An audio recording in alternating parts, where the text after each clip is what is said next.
Shalom teman-teman sekalian, selamat malam. Pada malam hari ini recovery ngopi di rumah saja gitu ya. Di dalam malam hari ini Rabu yang biasa kita ngopi bareng gitu ya di lapangan. Sekarang kita ngopinya di rumah saja. Saya juga sudah buat satu kopi gitu ya.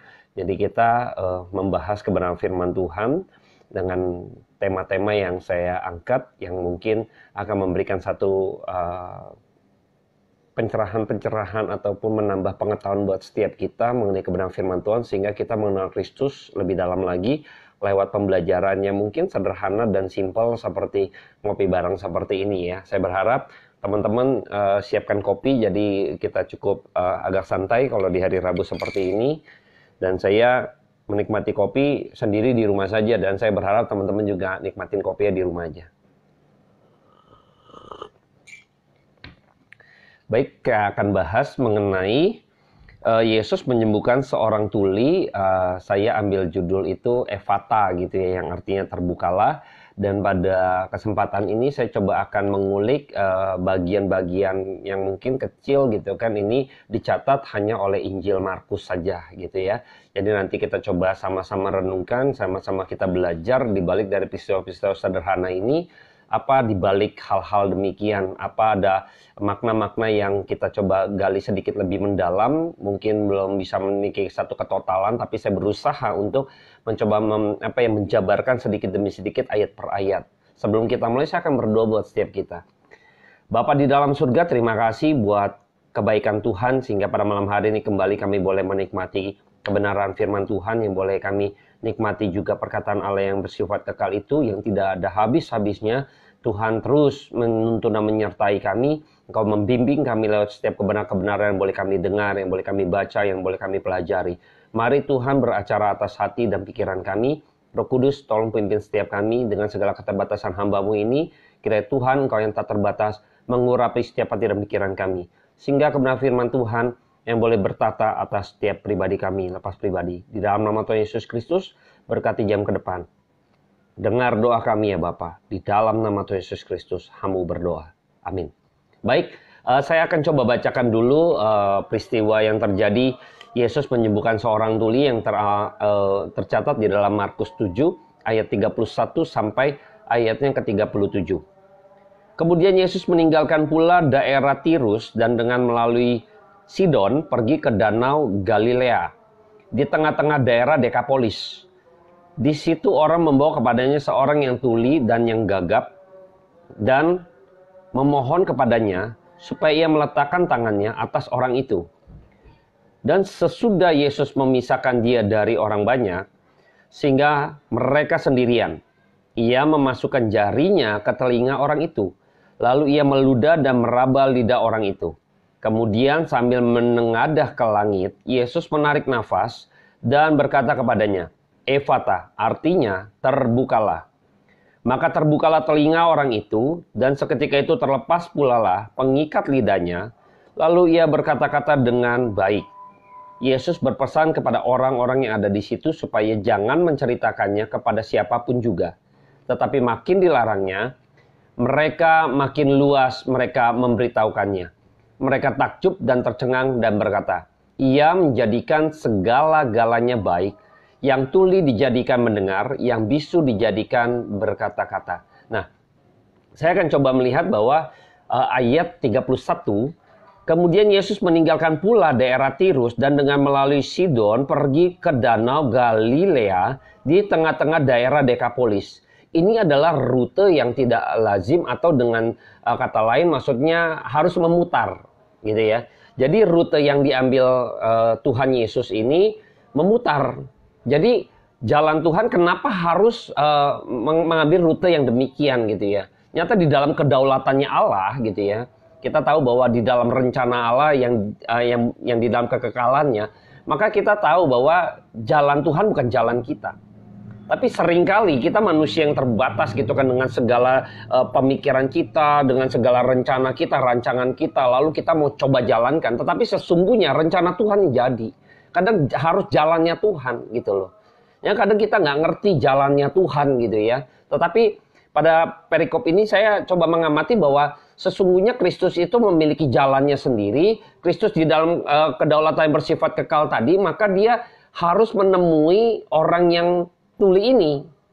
Makanya ketika dia berangkat itu dia harus melalui Sidon gitu ya, dekat daerah Dekapolis. Jadi daerah situ emang Tuhan di dalam rencana yang kekal itu dia sudah ada momentum itu ada satu visinya, ada satu misinya di satu beberapa titik-titik gitu yang sudah dalam rencana Tuhan, di dalam kedaulatannya. Maka pada waktu ini terjadi, ini semua di dalam rencana dan kedaulatan Tuhan yang melampaui pemikiran kita secara manusia. Tetapi makna ini menjadi bagian penting dalam kehidupan kita, bahwa Tuhan dengan jalannya sendiri.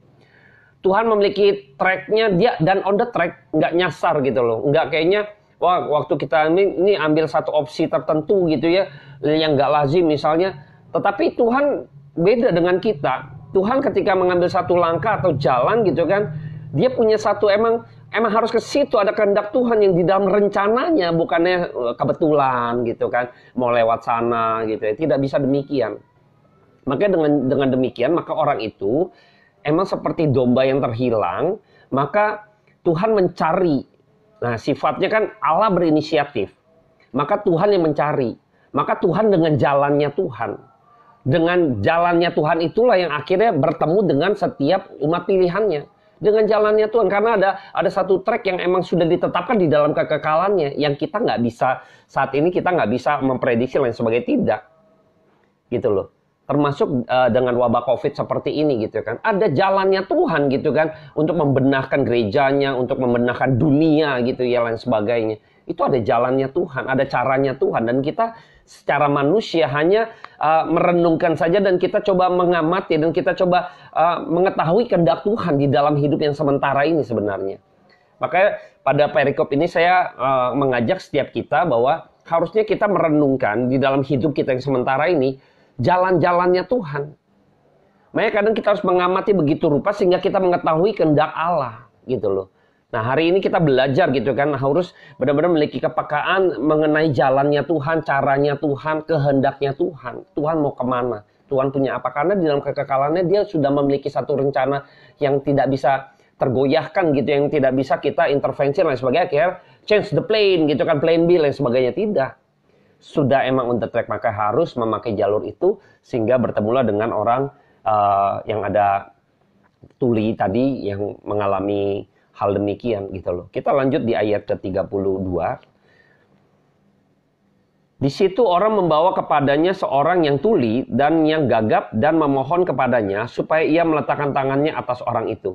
Nah, kita melihat bahwa di pertemuan sebelumnya di minggu lalu saya ada singgung bahwa manusia itu sifatnya sudah berdosa, maka kita sifatnya pasif atau kita sudah mati. Sama seperti orang tuli ini, dia nggak tahu siapa Yesus, dia nggak bisa dengar gitu ya. Anda kebayang ya orang yang tuli terus gagap mulutnya, jadi mungkin orang nggak jelas juga ngomong sama dia, dan mungkin nggak pernah bicara dengan orang-orang yang ada di sana gitu ya. Dan ada yang menafsirkan bahwa orang ini tulinya sejak lahir gitu ya.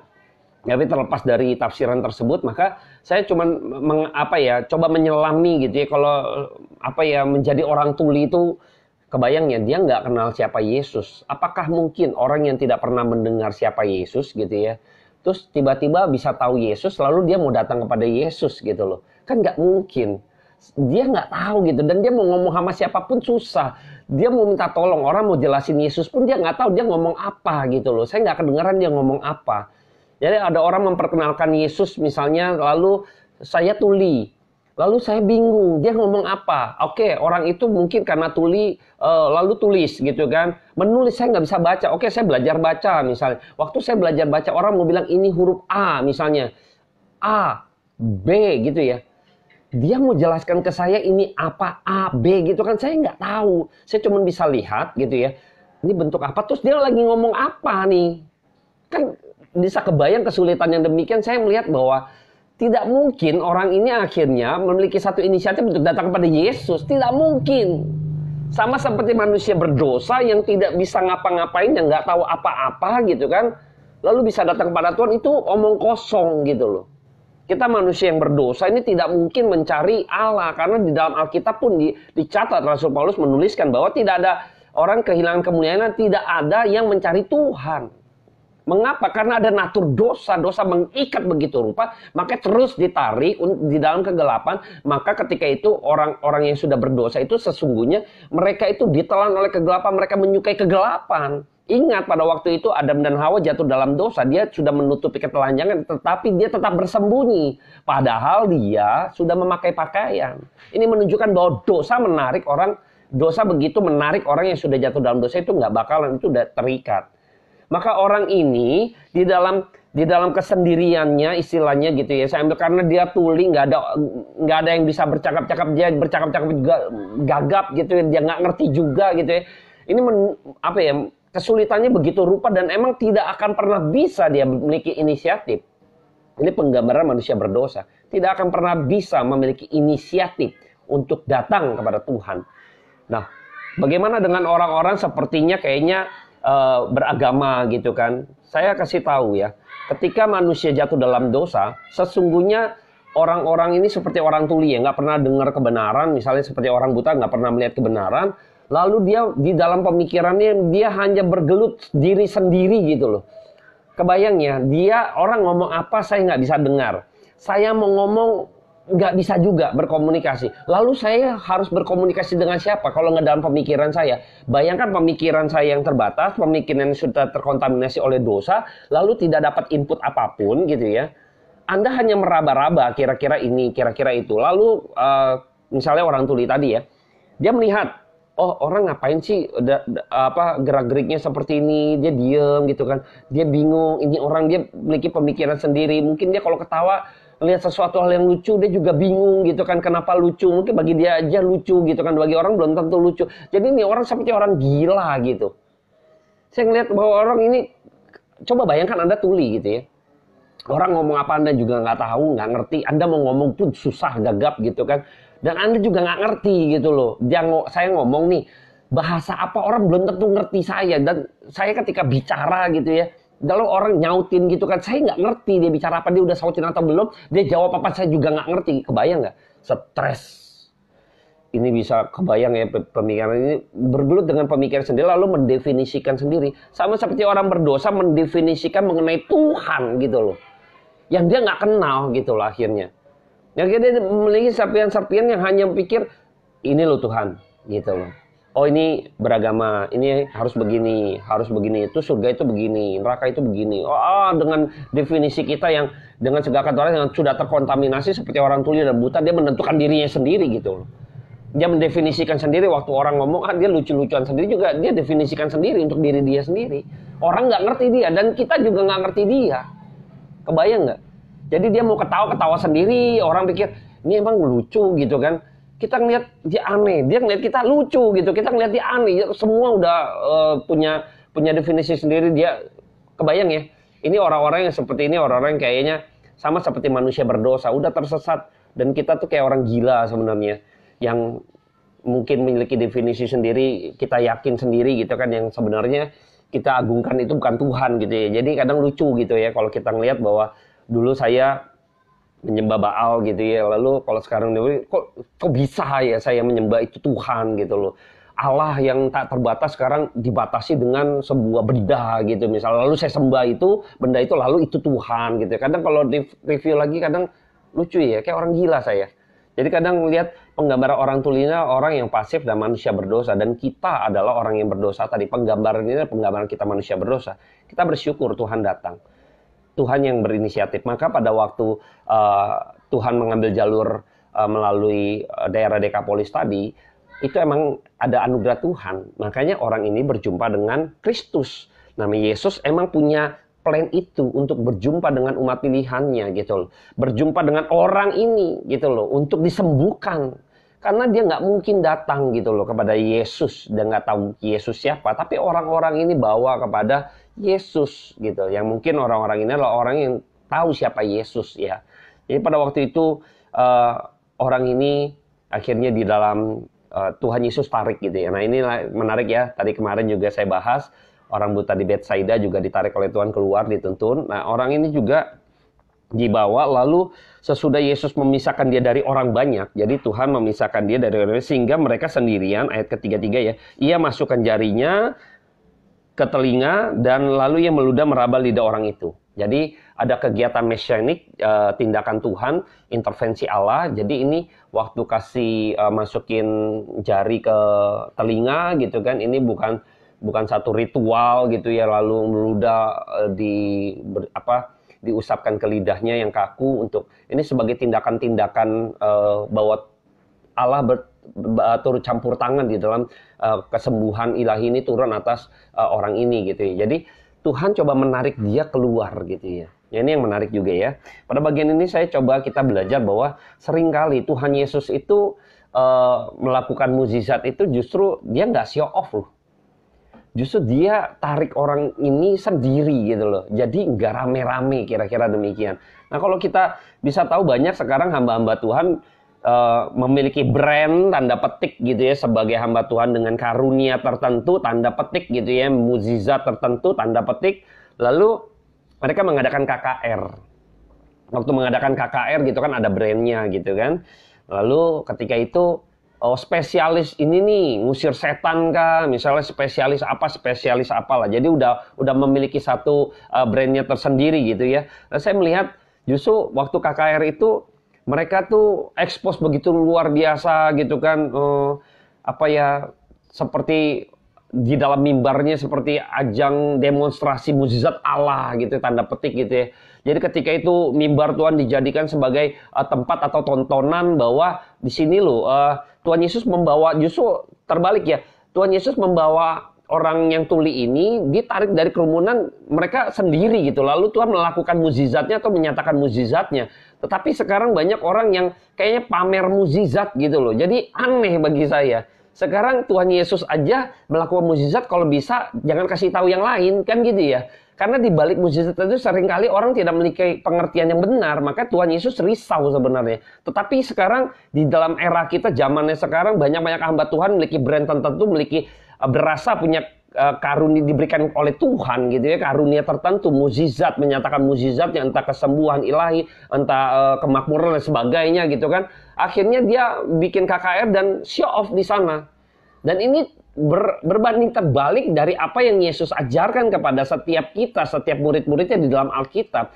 Tuhan menyatakan mukjizatnya itu justru dia tidak show off gitu loh. Kalau misalnya di antara kerumunan pun dia selalu memberitakan mengenai kebenaran, dia selalu menaruh sebuah pengertian di tengah-tengah ketika Kristus melakukan mukjizatnya. Jadi nggak sembarangan gitu loh. Tapi yang sekarang yang ada dominannya itu kayak semacam panggung, seperti sirkus gitu ya, atraksi gitu kan, mukjizat terjadi dan sebagainya. Simsalabim gitu kan, ada kadabra jadi apa gitu kan. Ini seringkali saya lihat jadi sudah berbanding terbalik gitu ya. Dan ini bukan yang diinginkan Tuhan gitu ya. Dan saya rasa ini kita udah tahu bahwa Tuhan nggak ajarkan itu. Jadi kalau ada yang demikian, maka kita tahu siapa dia gitu ya. Yang pasti bukan dari Tuhan, karena Tuhan nggak suka pamer. Karena Tuhan nggak membiarkan dirinya untuk memuliakan dirinya sendiri, enggak, tetapi Allah yang dimuliakan gitu. Jadi enggak dengan cara demikian, tetapi banyak sekarang ya kita tahu hamba-hamba Tuhan yang justru mengekspos demikian gitu loh, yang Tuhan Yesus enggak ajarkan itu gitu. Nah, kita tahu bahwa mukjizat itu tidak akan pernah membawa orang kepada satu pertobatan sejati. Makanya Kristus tidak pernah melakukan mukjizat itu, selalu dia mengajar. Waktu dia KKR misalnya gitu, khotbah di bukit, itu pengajaran semua. Walaupun di situ ada yang namanya menyembuhkan orang yang sakit dan sebagainya gitu kan. Jadi orang yang dibawa ini adalah orang tuli yang dimana tuh di dalam keberdosaan manusia ini yang sudah jatuh dalam dosa, maka kedagingan ini juga mendapat satu siksaan gitu loh. Maka Tuhan Yesus, saya akan lanjutkan di ayat ke-34. Kemudian sambil menengadah ke langit, Yesus menarik nafas dan berkata kepadanya, Efata, artinya terbukalah. Ya, Efata ini bukan kata-kata apa ya orang bilang tuh kayak jampi-jampi gitu ya, bukan ya. Jadi orang kata-kata jampi-jampi gitu kan, Efata gitu, jangan dijadikan ini jampi-jampi. Ini tapi hanya sekedar bahwa Yesus mengatakan ini ada satu makna, yaitu terbukalah, nanti saya akan jelaskan. Jadi ketika itu Tuhan Yesus melihat menengadah ke langit gitu kan, memohon belas kasih daripada Allah. Selalu juga Kristus pun mengajarkan, dia memberikan teladan bahwa dia bersandar kepada Allah Bapa.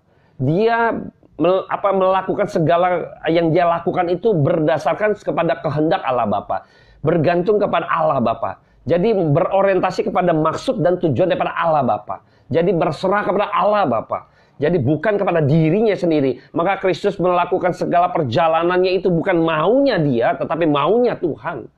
Lalu ketika menengadah ke langit gitu ya, dia menghalaskan nafas gitu ya. Nah ini nafas ini juga cukup menarik bahwa ini ada beberapa arti waktu dia menarik nafas panjang gitu ya di ayat 34 dicatat menarik nafas gitu ya. Sepertinya menarik nafas, jadi kayaknya bukan sekedar bernafas saja gitu ya, menarik nafas, jadi agak sedikit ada interval yang agak cukup panjang gitu ya. Karena penggambaran bahwa iba dan turut simpatik dengan iba ya, kasihan gitu dengan manusia, bahwa manusia ini jatuh dalam dosa maka mengalami satu penderitaan gitu ya. Bukan hanya penderitaan ini kan, makanya manusia sesehat-sehatnya manusia saja. Bapak Ibu teman-teman udah tahu, sesehat-sehatnya manusia terpatok di dalam satu usia tertentu yang akan menjadi lemah tubuh, yang orang sehat saja. Maka semakin tua, maka kulit kita akan keriput. Detak jantung kita juga makin lama makin lemah. Ya, otot kita juga makin lemes, makin kempes gitu ya. Urat-urat kita mungkin juga sudah tidak lagi mengalirkan darah, oksigen gitu kan, mengantarkan oksigen darah ke dalam seluruh tubuh kita dengan maksimal. Lalu makin tua kita susah untuk berjalan, makin tua kita lemah, kayaknya kita bongkok, pinggang, tulang semua sudah kaku, semua sudah linu dan sebagainya. Bayangkan, manusia yang sehat saja bisa memiliki satu limit keterbatasan. Di situ Tuhan juga iba ya dengan orang seperti ini, karena manusia yang jatuh dalam dosa maka harus menderita begitu rupa, mengalami sesuatu yang begitu rupa, yang sakit lah gitu kan. Tuhan iba, dia menarik nafas gitu ya.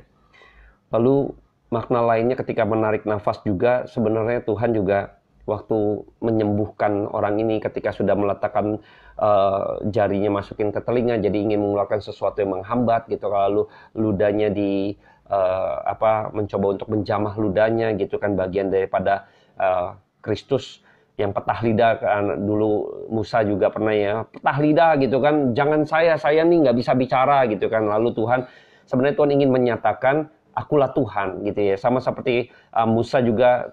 Siapa yang menciptakan itu, yang lidah, mulut, segala macam untuk bicara, yang buta melihat dan sebagainya, itu Tuhan. Alkitab sudah mencatat di dalam Yesaya juga, semua kita para nabi juga mencatat bahwa Tuhan ingin menunjukkan dia Tuhan gitu loh. Dia Allah gitu loh. Yang buta melihat, yang tuli mendengar, segala sesuatunya untuk menyatakan dia Tuhan. Dia yang menciptakan manusia, dialah yang menentukan. Bahkan hidup matinya seseorang pun Tuhan bisa tentukan. Gitu loh. Jadi dia mau menunjukkan bahwa ketika dia melakukan hal mesianik ini dia adalah Allah. Gitu. Jadi ketika kita bisa melihat bahwa ketika dia menarik nafas gitu ya, arti yang kedua itu ada satu kegelisahan juga kalau kita nih ketika orang ini sembuh gitu kan, pulih gitu kan. Apakah hidup kita nih sungguh-sungguh di hadapan Tuhan gitu kan. Lebih baik kan misalnya saya mulutnya tetap gagap misalnya, tapi jadi nggak ngomongin orang gitu loh. Bisa juga tetap tuli orang ini, tetapi dia kan jadi nggak dengar hal-hal yang negatif, misalnya yang sesat lain sebagainya gitu ya. Jadi ada satu unsur waktu menarik nafas juga pasti ada potensi dari orang ini yang sudah dipulihkan, juga ada potensi untuk dia juga bisa menyimpang daripada Tuhan. Atau bahkan melawan Tuhan misalnya. Jadi kadang kita sudah dipulihkan hidupnya gitu kan. Itu pada saat yang bersamaan gitu ya. Waktu kita susah misalnya contoh ya.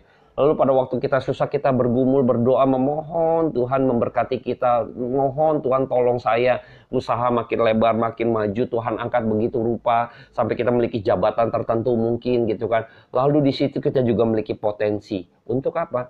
Potensi untuk sombong. Kita juga memiliki potensi untuk jatuh di dalam kesombongan, keangkuhan gitu kan, arogansi dan lain sebagainya. Kita memiliki potensi yang demikian gitu loh. Jadi kita kadang seringkali di dalam hidup kita waktu Tuhan pulihkan gitu ya, kita harus ingat gitu ya. Bagaimana ketika waktu Tuhan itu memulihkan saya, maka kita harus benar-benar rendah hati, tetap benar-benar hancur hati di hadapan Tuhan. I am nothing, God. I am nothing. Kita harus tetap bisa mengatakan bahwa Tuhan ini saya bukan siapa-siapa. Tetap Engkaulah Allah. Tapi ketika kita sudah dipulihkan seringkali, waktu diangkat makin tinggi gitu kan, wah jabatan tertentu dan sebagainya, kita memiliki satu jiwa yang berbeda seringkali. Nah, saya berharap kita pada malam hari menyadari bahwa sesungguhnya waktu saya ini ketika renungkan firman Tuhan ini, saya jadi selalu berpikir dalam diri saya, mengingat bahwa Tuhan menarik nafas gitu ya buat saya. Jadi supaya saya ingat, kayaknya takut gitu kan, maksudnya saya jatuh. Jadi saya harus mikir Tuhan sedang menarik nafas supaya saya tidak jatuh, Tuhan tolong saya. Jadi merefleksi lagi diri saya supaya kita tuh waktu Tuhan pulihkan hidup, jangan lupa hidup mati-matian buat Dia. Jangan lupa engkau sudah ditebus dan sekarang rekomitmen kamu terus komitmen penuh buat Tuhan. Hidup sungguh-sungguh buat Tuhan. Nah itu kita kalau ingat Tuhan menarik nafas gitu, kadang saya pikir apakah saya sudah sungguh-sungguh di hadapan Tuhan. Jangan sampai Tuhan menarik nafas begitu rupa gitu ya. Saya gelisah di sana. Jadi saya berharap kita juga, saya taruh juga lempar kegelisahan ini kepada teman-teman supaya kita merenungkan sama-sama. Sebenarnya Tuhan juga kadang dalam hidup kita ketika dipulihkan, ini takut-takut kita, karena waktu dipulihkan kita, hidup kita juga kita memiliki potensi, sehingga kita memiliki potensi apa? Makin kita di dalam misalnya kekayaan, kita makin terjerat gitu loh. Jadi kadang makin kita tinggi, itu angin makin goncangan, makin luar biasa kencang gitu loh. Jadi makanya kadang, gitu kan, kayak kita aja lah deg-degan gitu kan. Kalau kita deg-degan ya, Tuhan tidak deg-degan. Artinya di sini ada satu makna secara manusia, Tuhan Yesus hanya menarik nafas sebagai tanda gitu kan. Ini engkau harus hidup sungguh-sungguh, engkau harus hidup memuliakan Tuhan, kau harus mengembalikan, kau harus mengerti mengenai kebenaran, kau harus mengerti dalam hidupmu, engkau hidup untuk siapa dan lain sebagainya. Jadi percuma engkau mendapat satu mukjizat, misalnya engkau dipulihkan hidupmu, tetapi tidak dipulihkan secara rohani, rohanimu tidak dipulihkan, itu poin yang paling penting. Makanya kadang kalau orang menerima pemulihan secara jasmani, yaitu anugerahnya umum. Jadi kalau anugerah khusus itu adalah pemulihan secara rohanimu. Nah ini yang paling penting. Dan berharap ketika sudah dipulihkan jasmaninya juga rohaninya itu dipulihkan. Tuhan pasti pulihkan kalau kita umat pilihan. Maka Tuhan memulihkan juga hidup setiap orang yang percaya gitu. Bukan hanya jasmani saja. Jadi ketika itu kita bisa melihat bahwa orang ini akhirnya kita tahu dia mengkonfirmasi, dia bersaksi. Malah disuruh jangan kasih tahu siapa-siapa. Kita tadi sudah baca bahwa orang ini justru malah bersaksi, malah bicarain gitu kan, makin meluas gitu kan, makin dilarang makin meluas. Ya, saya lihat ini hal yang menarik karena yang ketika itu orang-orang banyak mereka takjub, mereka mengatakan gini di ayat 37, yang menjadikan segalanya baik, yang tuli dijadikan mendengar, yang bisu dijadikan berkata-kata. Nah artinya orang-orang yang mendengar akhirnya tahu. Jadi orang yang mendengar tahu, dia menjalankan segala sesuatu yang baik. Siapa? Yesus. Nah ini kemuliaan hanya bagi Kristus. Nah, saya berharap kita juga sadar diri bahwa sesungguhnya Tuhan ini memulihkan hidup saya untuk supaya kita di dalam pemulihan yang Tuhan sudah berikan dalam hidup pekerjaan atau sakit penyakit dan lain sebagainya, kita harus mengembalikan segala sesuatunya bagi kemuliaan Dia dan kita menyerahkan hidup kita yang sudah dipulihkan itu ya untuk Tuhan. Gitu loh. Bukan untuk diri saya lagi, tidak. Maka ketika kita paham bahwa hidup saya sudah dipulihkan, maka kita harus berikan itu buat Tuhan. Kita harus menyerahkan kembali buat Tuhan. Nah ini yang mungkin jadi bahan perenungan kita ketika Tuhan menarik nafas. Ingat tuh, kita diingatkan, apakah saya yang sudah dipulihkan oleh Tuhan, lalu saya sudah memberikan hal yang terbaik buat Tuhan. Tuhan sudah pulihkan saya, apakah sekarang misalnya saya yang tadi, orang tadi sudah tidak lagi kaku, sudah mulai bisa berbicara, apakah dia ngomongin orang? Karena waktu orang nih gagu, misalnya gagap, lalu dia tidak gagap, dia bisa punya potensi kan? Dia bisa punya potensi untuk berkata sia-sia, perkataan kasar, kotor, yang tidak berkenan, fitnah orang, nuding orang, gosipin orang, ngomongin orang, wah semuanya gitu kan. Ini banyak gitu potensi. Waktu dia tidak bisa bicara misalnya, dia terkekang, jadi dia nggak memiliki potensi untuk bicara sembarangan dan lain sebagainya. Terlepas di dalam pikiran yang berdosa ya iya gitu ya. Tetapi tidak tersulut dengan lidahnya karena lidahnya sudah dikekang. Tapi ketika dipulihkan, ini potensi-potensi itu ada. Potensi-potensi itu ada. Tapi biarlah pemulihan yang Tuhan berikan, yang kita dimana menjaga, mengekang ya, khususnya mulut ya. Misalnya tadi kasus ini adalah orang yang lidahnya sudah bisa kembali berkata-kata atau berbicara, maka harusnya dia mengekang itu, dia tetap menjaga untuk kemuliaan Tuhan, untuk memberitakan firman, untuk memberitakan kebenaran, untuk bersaksi bagi kemuliaan Tuhan. Nah ini yang harus kita jaga juga setiap kali Tuhan memulihkan setiap hidup kita. Dan saya berharap Anda dan saya terus semakin hari semakin merenungkan baik-baik. Saya selalu mikirkan Tuhan sedang menarik nafas gitu loh, supaya saya benar-benar merefleksi diri saya, karena punya potensi untuk ada hal-hal yang bisa saja kita jatuh gitu. Makanya kita mesti berjaga-jaga, kita harus tetap sadar gitu ya. Saya berharap pada malam hari ini ketika kita tahu bahwa Tuhan Yesus tidak pernah melakukan segala sesuatu mukjizatnya tanpa makna yang begitu mendalam. Saya berharap pada malam hari ini kebenaran firman Tuhan yang boleh kita dengar dan pelajari sama-sama, mungkin tidak terlalu mendalam, tetapi biarlah ini menjadi satu pemikiran perenungan kita. Sesungguhnya ketika Tuhan pulihkan kita, hidup kita ini sekarang pertanyaannya nih, sudah seberapa jauh kita berikan buat Tuhan? Sudah seberapa utuh kita berikan untuk Tuhan? Sudah seberapa dalam hidup kita nih yang benar-benar memikirkan pekerjaan Tuhan? Dan benar-benar kita terlibat di dalam kebenaran firman Tuhan ya. Hidup lebih baik, hidup berkenan di hadapan Tuhan. Dan sampai hari ini saya selalu merefleksi. Seringkali juga ada perkataan yang akhirnya karena emosi begitu kan keluar perkataan yang tidak berkenan atau sia-sia gitu ya. Kadang waktu kita mungkin sebagai orang tua dengan capek, kita lelah, kita begitu, kita emosi meledak, maka kita bisa omelin anak sepertinya tidak terkendali gitu ya. Nah itu kita harus minta ampun sama Tuhan. Supaya kita benar-benar, Tuhan sudah pulihkan hidup saya. Mungkin sekarang dulu Anda susah hidup, sekarang Tuhan sudah pulihkan secara ekonomi, misalnya hampir bangkrut, lalu Tuhan angkat begitu rupa. Tapi ketika kita lupa sama Tuhan bahwa kita dari mana kita diambil, dari mana ketika itu Tuhan yang memberkati sampai sejauh ini, lalu kita lupa, akhirnya kita pegangin itu semua harta kekayaan kita, serasa ini milik kita buat Tuhan. Mungkin ada sedikit, tapi kita sudah tidak lagi memprioritaskan Tuhan. Itu juga bahaya gitu ya. Makanya Tuhan kadang menarik nafas karena punya potensi untuk engkau dan saya itu bisa jatuh gitu kan. Ya pada waktu Anda ada sakit, kita memohon Tuhan tolong, nanti kalau saya sembuh saya melayani Tuhan dan sebagainya. Tapi waktu sudah sembuh gitu kan, melayani, tapi nggak sebagaimana mereka ngotot pada waktu dia memohon kepada Tuhan, waktu dia sembuhkan gitu, waktu dia sakit minta disembuhkan.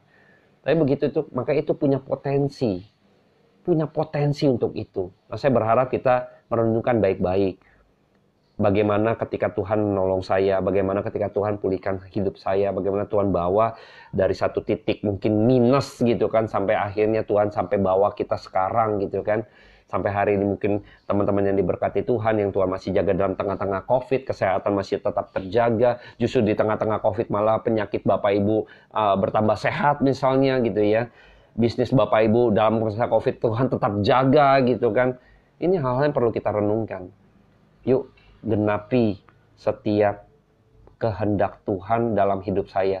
Saya dan Anda mungkin setuju gitu kan, bahwa segala sesuatu yang Tuhan percayakan ke kita itu semua kita titipkan. Entah itu harta gitu ya, entah itu misal kedudukan gitu kan. Apapun dalam hidup kita, kepintaran, Tuhan titipkan.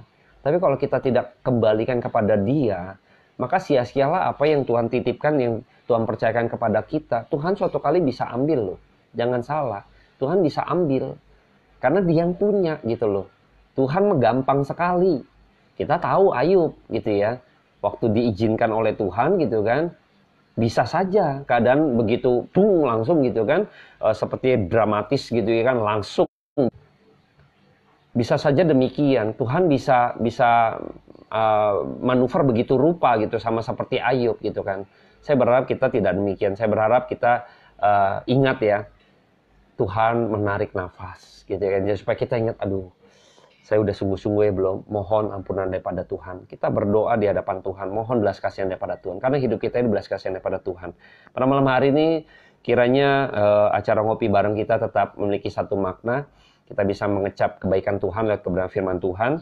Saya sudahi dan saya tutup dengan doa buat setiap kita. Mari kita bersatu dalam doa.